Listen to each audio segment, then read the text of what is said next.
Hi aspirants, very welcome back to my channel bank raid 21। मैं बहुत दिनों के बाद वीडियो शूट करी हूँ क्योंकि मेरा NHB का जॉइनिंग प्रोसेस एंड ऑल से बहुत ज़्यादा मेरा जो शेड्यूल था बहुत ही ज़्यादा बिजी चल रहा था। आज मैं थोड़ा फ्री हुई हूँ, इसलिए मैंने सोचा कि मैं आप सबके साथ एक वीडियो शेयर करूँ। ऑल्दो मैं यूट्यूब पे जो वे वीडियोज़ अपलोड नहीं कर रही थी, बट मैं अपने टेलीग्राम चैनल पे रेगुलर एस्पिरेंट्स आप सबसे टच में थी।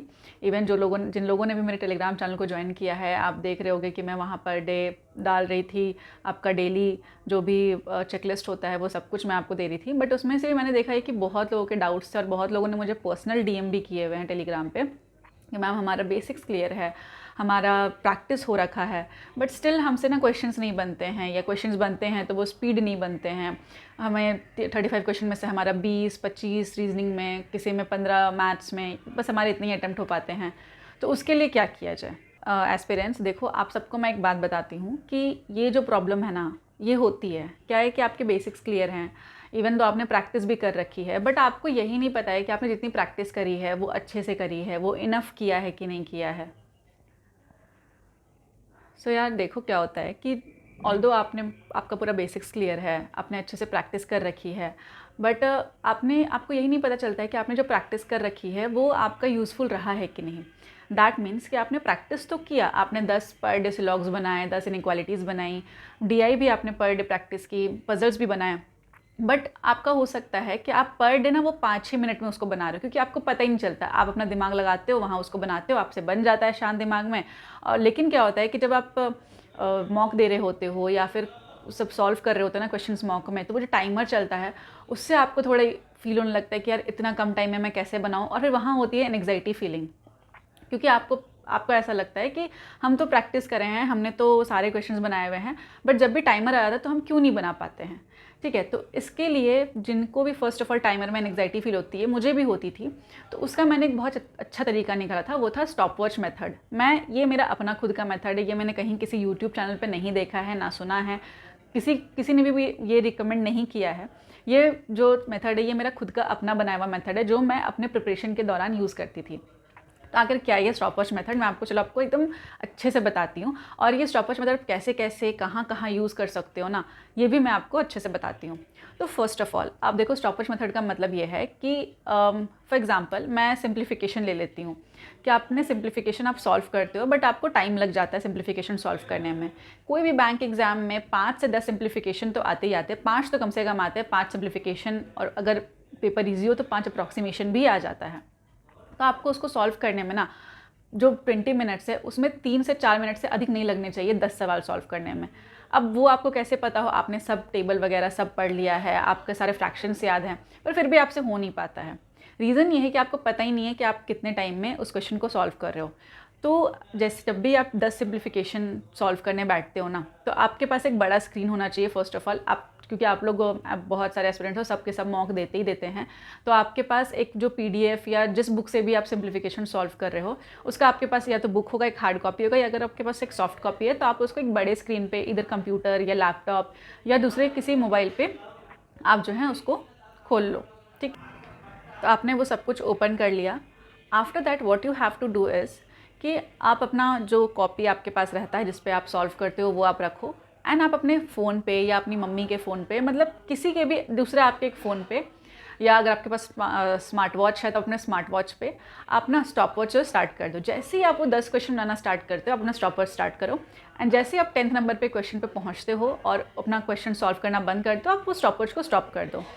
अब आप देखो कि आपको कितना टाइम लगा उस 10 क्वेश्चन को सॉल्व करने में। फॉर एग्जाम्पल जब मैंने फर्स्ट डे सॉल्व करना स्टार्ट किया था, it took me around 12 minutes to solve 10 simplification. यार 10 सिंप्लीफिकेशन में 12 मिनट लग रहे हैं, not good, obviously not good. तो मैंने क्या किया, मैंने डे 1 करके अपने बैक साइड ऑफ कॉपी में ना वो लिखा, डे 1 मुझे सिंप्लीफिकेशन में इतने मिनट लग रहे हैं, दैट इज़ 12 मिनट। आपको ये ट्राई करना है कि आप जब उस चीज़ को पर डे कर रहे हो, क्योंकि स्टॉपवॉच मेथड ना एक दिन में काम नहीं करेगा, वो आपको पर डे करना पड़ेगा। तो जब आप पर डे उसको करते रहोगे ना, प्रैक्टिस आपको प्रैक्टिस ही करनी है, उसमें कुछ डिफरेंस नहीं है, बस वो आपको पता चलेगा कि आपकी प्रैक्टिस जो है वो कितनी एफिशिएंट है आपके लिए, और कितना आपके लिए इफेक्टिवनेस वो ला रही हो प्रैक्टिस।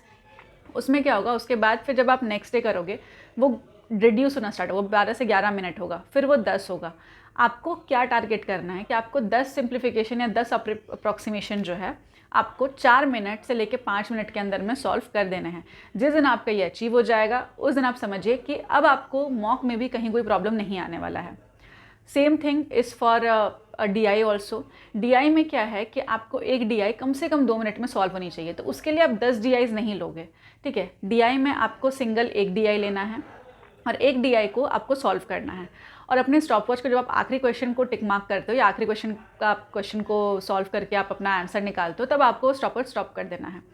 अब आपको देखना है कि आपको एक DI सॉल्व करने में 3 मिनट लगा या 4 मिनट लगा, तो आप उस चीज़ को पकड़ो कि आपको कहाँ प्रॉब्लम हो रहा है, आपको कहाँ पे ज़्यादा दिक्कतें आ रही हैं, आप कैलकुलेशन पार्ट पे स्ट्रांग नहीं हो, या फिर आपको क्वेश्चन समझने में आपको एक ही चीज़ को बार बार पढ़ना पड़ रहा है क्या, ठीक है।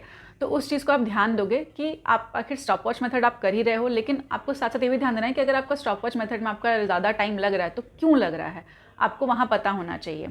वो आप अपने से ही निकाल सकते हो कि आपने कैलकुलेशन में आपका ज़्यादा टाइम चला गया, या फिर आपने ग्राफ को समझने में ज़्यादा टाइम लगा दिया, या आपका जो क्वेश्चन है मेन DI के जो क्वेश्चन है उसे सॉल्व करने में ज़्यादा टाइम लग गया, तो ये आपको पता रहेगा, ठीक है। तो आप ट्राई करो कि स्टॉप वॉच मेथड में अगर आपका एक DI 4 से 5 मिनट में सॉल्व हो रहा है, उसको ट्राई करो रिड्यूस करने का 1.5 से 2 मिनट में, मैक्सिमम 2.5 मिनट, ओके। क्योंकि जितना अगर आपको 2.5 मिनट में सॉल्व हो जाएगा तो आप समझो आपके पास 2 DI होता है, 2 DI के लिए आपको 5 मिनट की ही ज़रूरत पड़ेगी। अरिथमेटिक में स्टॉप वॉच मेथड काम नहीं करता है।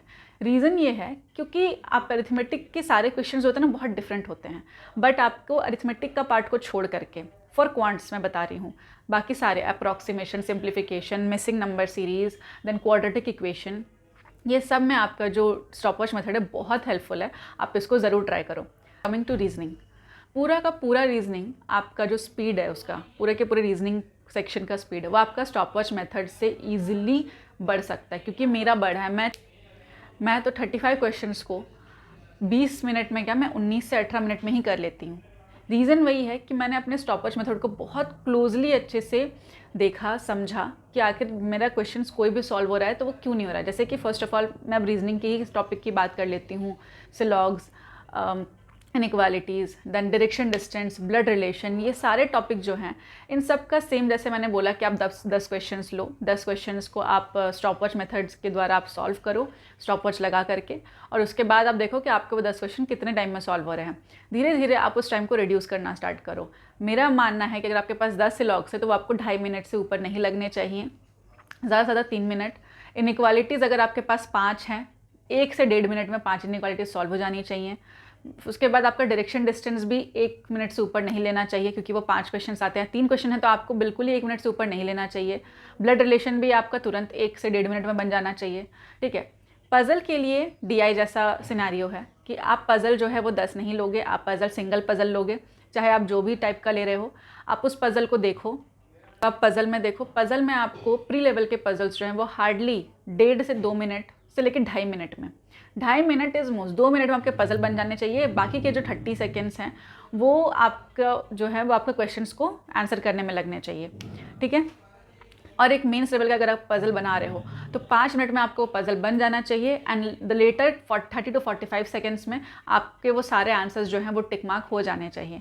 पज़ल बनने में तो टाइम लगता है, उतना टाइम आंसर टिक मार्क करने में नहीं लगना चाहिए। और आंसर जब टिक मार्क हो तो आपको ये देखना है कि आपकी एक्यूरेसी सही हो, to the right, to the left, वो दिमाग में हो कि टू द राइट किसको बोलते हैं, टू द लेफ्ट किसको बोलते हैं, ठीक है। ये नहीं कि वो राइट बोल रहा है, आपने लेफ्ट करके आंसर वहाँ टिक कर दिया, क्योंकि ये बहुत सारी गलतियाँ होती हैं।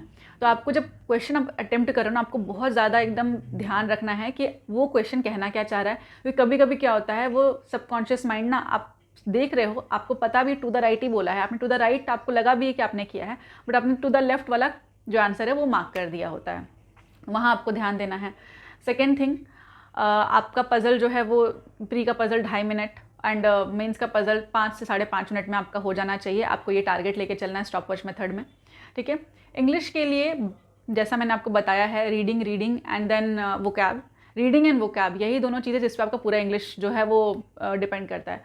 बट स्टिल अगर आप स्टॉप वॉच मेथड की बात करो तो आई विल से कि आप ना रीडिंग कॉम्प्रीहेंशन के जो क्वेश्चंस हैं उसको यूज़ कर सकते हो स्टॉप वॉच मेथड में, ठीक है। आप एक reading comprehension question low and आप स्टॉप वॉच को जो है वो स्टार्ट करो, एंड आप उस रीडिंग कॉम्प्रीहेंशन के क्वेश्चन को अच्छे से पढ़ो, उसको टिक मार्क करो, एंड अपने स्टॉप वॉच को जब आप लास्ट क्वेश्चन पे आते हो उसको बंद कर दो। फिर आप देखो कि आपने कितना देर में उस क्वेश्चन को अटेम्प्ट किया। एक रीडिंग कॉम्प्रिहेंशन को अटेम्प्ट करने के लिए मुश्किल से 4 मिनट लगने चाहिए, 3 से 4 मिनट, क्योंकि बाकी के जो इंग्लिश के क्वेश्चन होते हैं काफ़ी ईजी होते हैं। तो आपको एक रीडिंग कॉम्प्रिहेंशन जो है अटेम्प्ट करने में और सही क्वेश्चन मार्क करने में हार्डली आपको 3 से 4 मिनट लगने चाहिए।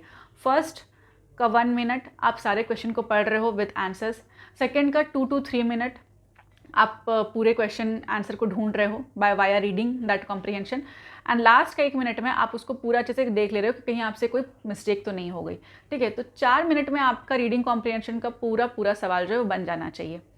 ओके, सेकेंड थिंग, अब आप कहोगे कि हमारा स्टॉपवॉच मेथड हमने किया बट स्टिल हमारा 10 मिनट से वो कम ही नहीं हो रहा है 1 से 2 मिनट कम हो रहा है, लेकिन जैसा आपने कहा कि 2-2.5 मिनट 5 मिनट में कर देना है, वो नहीं हो रहा है।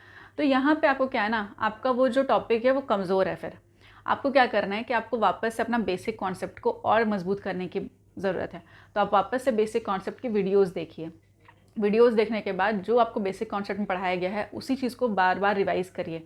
आफ्टर दैट आप अपना जो वीक टॉपिक्स है, फॉर एग्जांपल सिलॉक्स में हो सकता है कि आप नॉर्मल सिलॉक्स इजीली बना लेते होगे बट ओनली अ फ्यू, या पॉसिबिलिटी वाले केसेस में आपके गलत भी हो जाते हैं और साथ ही साथ आपको टाइम भी लगता है। तो वो वाले क्वेश्चंस को थोड़ा ज़्यादा ध्यान दीजिए, उस क्वेश्चन के टॉपिक्स को ज़्यादा ध्यान दीजिए। फिर आपके पजल्स में भी वही प्रॉब्लम हो सकते हैं कि आपसे रेक्टेंगल स्क्वायर वाला पजल बन जाता है बट इन आउट वाला, कंसेंट्रिक सर्कल्स वाला, या फिर फर्स्ट टू 2 वेरिएबल वाला पजल नहीं बनता है। मैंने प्री के पजल मतलब 1 वेरिएबल नहीं होता है, आजकल के प्री के पजल में 2 वेरिएबल आने लगे हैं। तो आपको ये ध्यान रखना है कि 2 वेरिएबल वाला पजल जो है वो आपका 2 से 2.5 मिनट में बन जाना चाहिए। ओके, सो ये था आपका स्टॉपवॉच मेथड। किस तरह से आपको करना मैंने बता दिया। आपको अपना हार्ड कॉपी अगर आपके पास है वेल एंड गुड, अगर आपके पास हार्ड कॉपी नहीं है, सॉफ्ट कॉपी आप उसको एक स्क्रीन में खोलिए, मतलब अपना टैबलेट, अपने लैपटॉप या अपने कंप्यूटर पे आपको खोलना है, अपना एक कॉपी लेना है जिस पे आप रफ वर्क करते हो। देन आपको अपने साइड में अपने मोबाइल या अपने स्मार्ट वॉच पे आपको स्टॉप वॉच जो है वो साथ में रखना है। क्वेश्चन बनाना स्टार्ट करेंगे उससे जस्ट तुरंत पहले स्टॉप वॉच आपको स्टार्ट कर देना है, एंड जैसे लास्ट क्वेश्चन खत्म होता है तुरंत आपको अपना स्टॉप वॉच बंद करना है। स्टॉप वॉच का टाइमिंग जो है वो आपको लिखना है, एंड आपको उसको कोशिश करना है कि आप उसको रिड्यूस कैसे कर सकते हो। मेरे केस में क्या था कि जैसे जैसे मैं प्रैक्टिस करते जा रही थी, जितना जल्दी मैं हर चीज़, क्योंकि मैं इंप्रूव भी कर रही थी, ऐसा नहीं कि मैंने बस प्रैक्टिस किया और छोड़ दिया। अगर मुझे पता है कि मेरे से सिंप्लीफिकेशन लेट से बन रहा है तो मैंने निकाला वो उसका तोड़ कि क्यों वो बन रहा है लेट से, क्योंकि मेरा कैलकुलेशन पार्ट जो है वो थोड़ा वीक था। मैं स्क्वायर या क्यूब कैलकुलेट करने में टाइम कंज्यूम कर लेती थी। पर मैंने आपको अपनी स्ट्रैटेजी पहले ही बताई कि फिर मैंने क्या किया, उस चीज़ को हटाने के लिए मैंने स्क्वायर और क्यूब रूट को रिमेंबर कर लिया। तो ऑलरेडी मैंने आप सबके साथ अपनी स्ट्रैटेजी शेयर की हुई है। अगर वो आप स्ट्रैटेजी को बहुत अच्छे से फॉलो करते हो ना, तो आपका ये स्टॉपवॉच वाला मेथड में आपको प्रॉब्लम नहीं आएगी। आपका धीरे धीरे आपका टाइम जो है रिड्यूस होता ही जाएगा। ओके, सो एस्पिरेंट्स, बस यही था एक स्टॉपवॉच मेथड। अगर आप इसको अच्छे से इसको अप्लाई करते हो अपने डे टू डे रूटीन में, जो भी मैंने प्रैक्टिस करने जो मैं चेकलिस्ट देती हूँ ना, आप बस उसी चेकलिस्ट को जो है आप करो, बट वाया स्टॉपवॉच मेथड करो। आप देखो आपको ज़रूर रिजल्ट्स मिलेंगे। Okay, so all the best. मैं अभी आने वाले वीडियोज़ में अब मैं रेगुलर रहूँगी।